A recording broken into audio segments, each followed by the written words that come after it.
That being said, though, as far as the restoration goes, the ongoing restoration is now taking those keys that were delivered to the prophet Joseph. And essentially what's being restored now, and what you're getting at here with now the accessibility of the temple on a scale and a degree that the world has never had, that the saints have never had. What are we restoring now? It's the patriarchal priesthood. We focus so much in the church on the Aaronic priesthood, on the Melchizedek priesthood, and you can't focus on those too much. I mean, I fully embrace and accept that needs to be the focus, because those ultimately must be understood and lived and part of who you are, part of your DNA, so that what?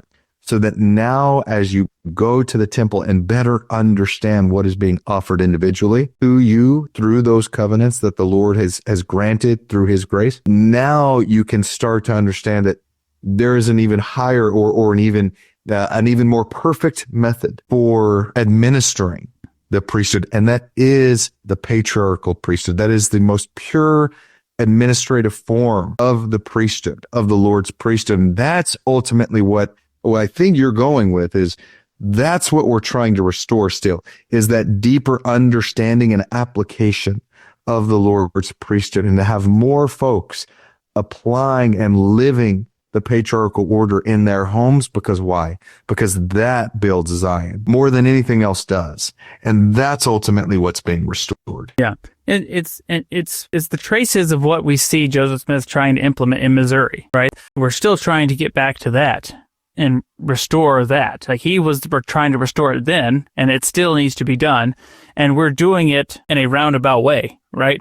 We're doing it everywhere else except there, and then we're moving in. But how is it being done? Through temples, through creating those patriarchs, those kings and queens, priests and priestesses that will make up that patriarchal order, right? In the millennium, gathering together in one all things in Christ. Like what did Ephesians 2 say? It said, "Therefore you are no more strangers and foreigners, but fellow citizens with the saints and of the household of God." Household of God. We're of the family of God, right? That's the patriarchal order, right? We enter into this priesthood order. What does that mean?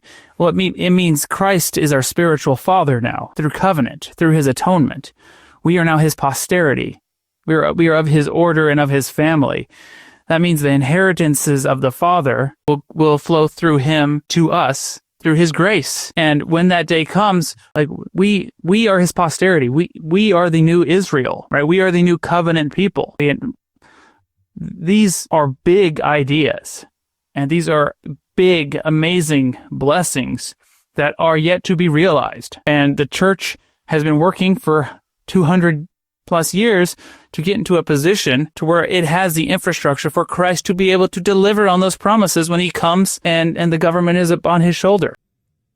Hit that like button, leave us a comment, subscribe to the channel. We really appreciate it.